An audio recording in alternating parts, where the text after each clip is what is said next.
Station Master Everett from Evesham told us that you reported a problem with some passengers last night. Indeed. This train is a regular line for those who work at Nottingham. But yesterday, everyone was asked to get off the train here at my station. I've no idea why, and it delayed the train. But the worst of it is that now I have to deal with two furious passengers who are complaining about the company's service. They stayed here the whole night, but people do not usually pay much attention to the regulations, you see. There are very strict and clear rules. Paragraph 234 of Article 2G-43 states that in the event of a complaint, you must... Yes, thank you. I understand. Apart from the passengers disembarking, did you notice anything else that was unusual last night? I did, and I mentioned it in my report to our higher management on the matter. What was it? Sorry, but I can't tell you. The station master's reports are confidential. Confidential, you say? How long have you been working here? I have worked here long enough to be quite capable of managing a railway station. I see. I... What was it? I've worked here long enough to be quite capable of managing a railway station.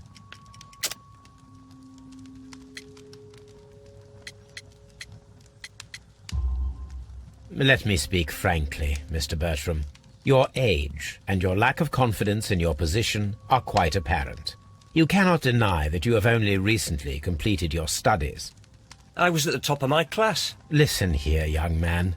I am aware that you wish to protect yourself behind all these regulations, but I represent the law. And you are obstructing the investigation of an important case. I would suggest that you cooperate with Mr. Holmes. Think of your career. Ah, that is... Well, I'll tell you everything. First of all, I scolded the ticket inspector, for it was he who asked the passengers to leave the train. It was not his right to do so. He was very rude. And then, later on, I received a most peculiar telegram from my colleague at Chesterfield Station, the next stop along the line. What did the telegram say?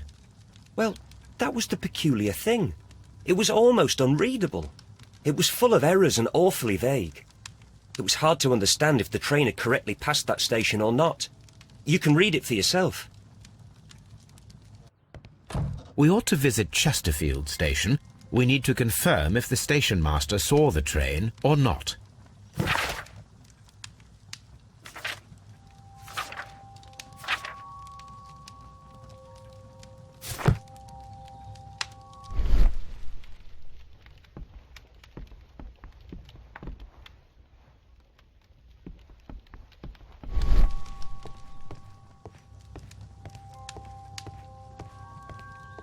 A telegraph.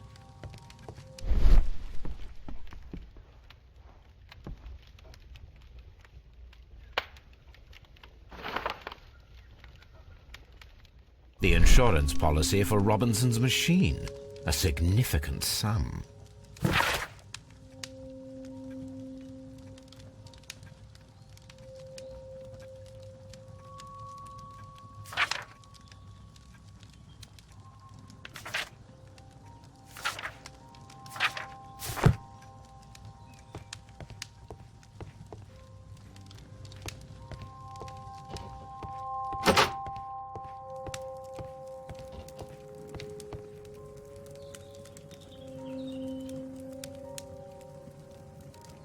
Good day to you, sir.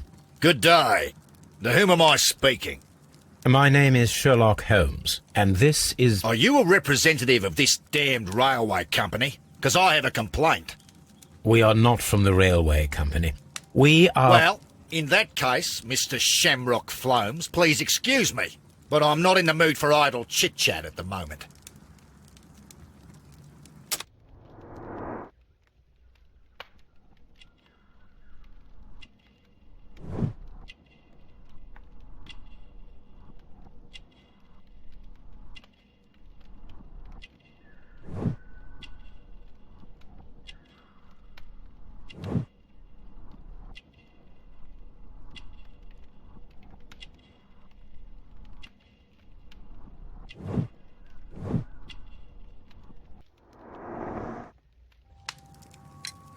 You must be Mr. Robinson, is that correct? Yes? I am leading the investigation of the disappearing train. It would help if you could answer my questions. Ah, well, all right. I have nothing to hide. I presume it was you who placed the order for the special wagon. Yes. It was to transport my valuable prototype safely to London. My prototype is a revolutionary device. It is capable of producing electricity.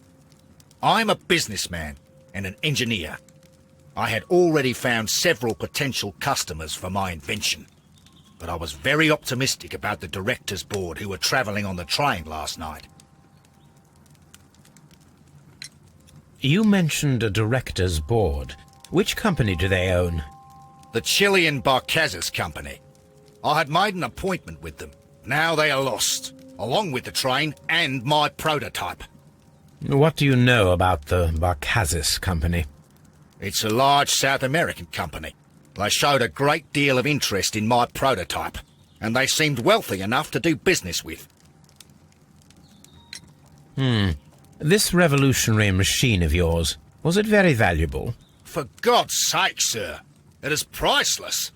It could change the world we live in, and yet I was selling it for almost nothing. I am a humanitarian, you see. I do not know if I will ever be able to get over this disaster. I cannot believe that it disappeared with that damned train. Mr. Robinson, could you please clarify? Were you travelling alongside your prototype? Yes, I was. But I had to step off the train. And all because of this stupid station master. I received a telegram declaring that an important person, a Mr. Bromsby, wished to see you in the waiting room. I merely informed you of this. Mr. Bromsby is a wealthy gentleman. His interest in my invention was truly unexpected. So yes, of course, I agreed to see him. Unfortunately, he wasn't there. I thought perhaps he might have been delayed, so I chose to wait a while. But despite my requests, the train left the station without me. Absolutely unacceptable. The timetable is strict. We cannot wait any longer. The regulations require the train to be on time. You are an idiot. You will pay for it. I will sue you. According to this document, you have insurance for your prototype. Oh, thank God. Where did you find it? Near the telegraph station. I must have lost it when I tried to send a message, which I was prevented from doing. I apologise for that, but regulations state that public access to the telegraph is strictly prohibited. Upon my word, you keep on digging that hole of yours. You have no idea who I am. I see that you kept your gripsack with you. Why don't you leave it in the luggage room? I've had other things to think about. I lost my prototype, and this idiot station master just stands here doing nothing to help. Oh, but... Well, that won't do at all. Station master, I believe that the regulations state that any passenger luggage should be taken to the luggage room. I'll do it right away, sir. Sorry, sir. This Robinson is quite a character. We should learn more about him. The ticket inspector forced all the passengers from the train except for the directors of the Barcazes Chilean Company.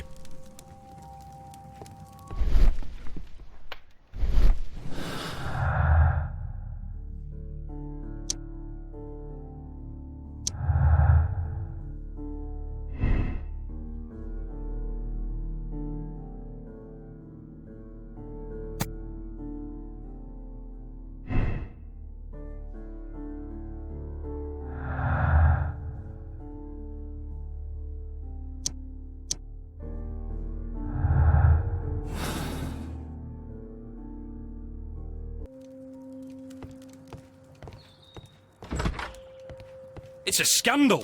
An absolute outrage.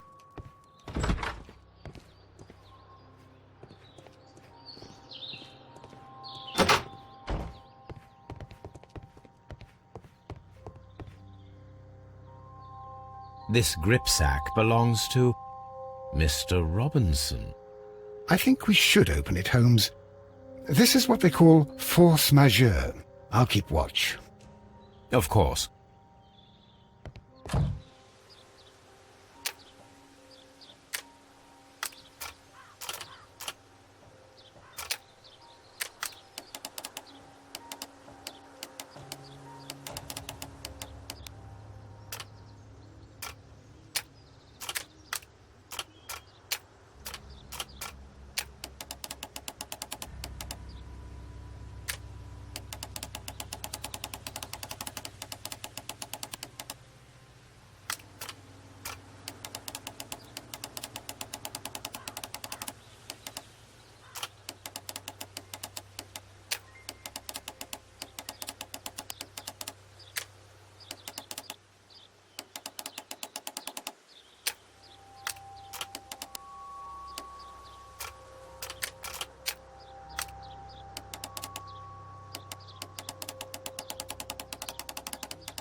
Look, Watson, a bundle of contracts. Very suspicious. We should study them carefully. Mr. Robinson.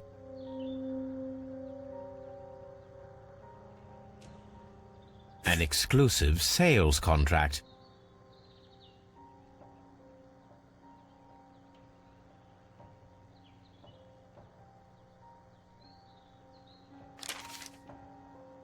Yet another exclusive sales contract. Mr. Robinson is the seller.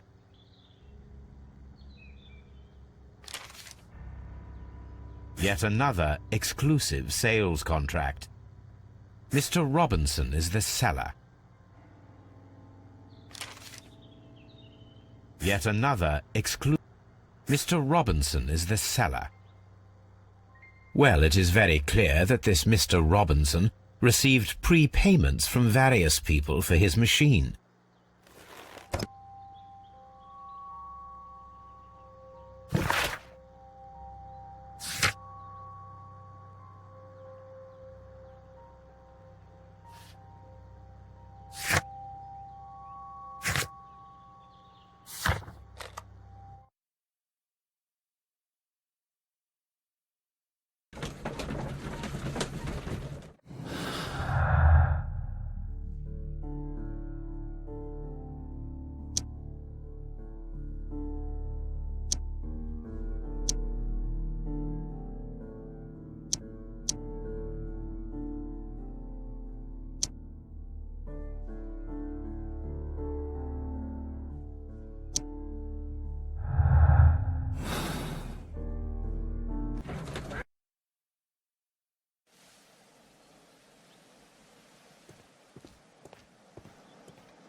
This bin is full of empty bottles.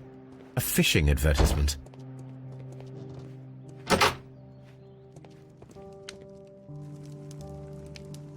I had thought that all station masters knew the Morse code, but apparently not. A telegraph.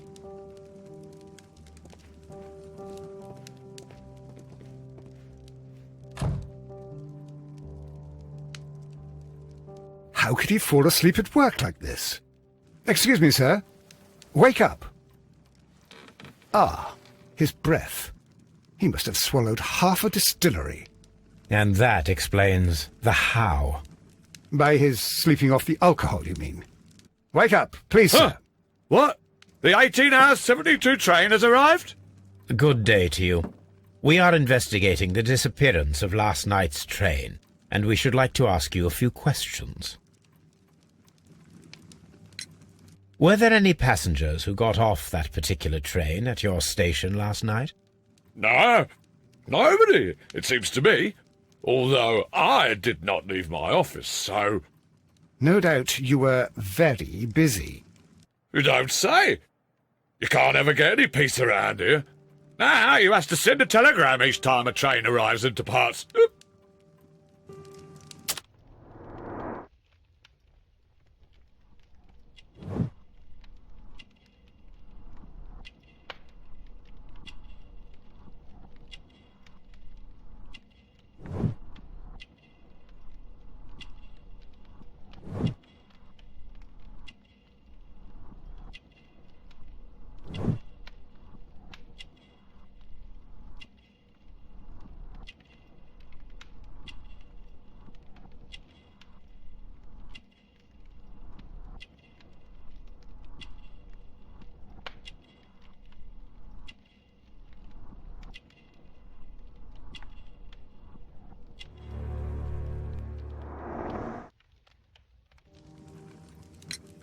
Station Master Bertram from Bridlington showed me a strange telegram that he received from you last night. It concerned the train, but it was barely comprehensible. What? He's a fastidious little twerp, that Bertram. I remember everything quite clearly. It was late, and I was tired, but I did my work. So what? There's no need to be so petty.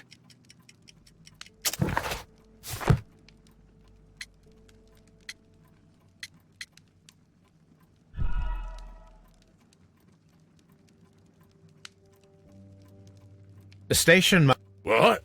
He's a fastidious little twerp, that Bertram. I remember everything quite clearly. It was late, and I was tired, but I did my work. So what? There's no need to be so petty.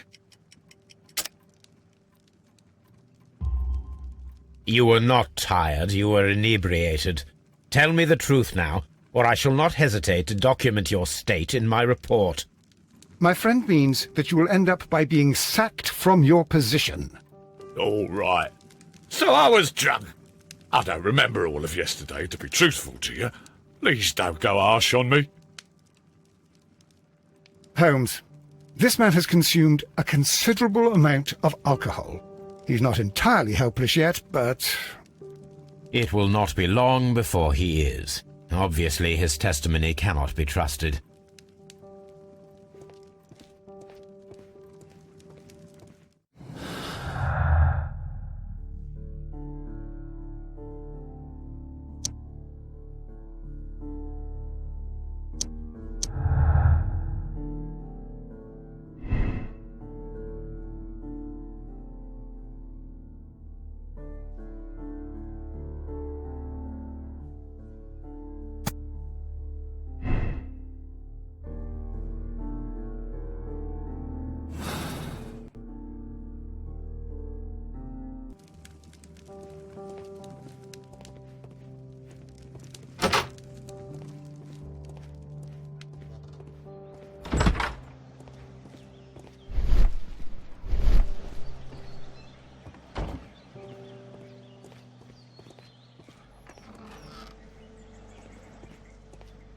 A handcar wheelbase.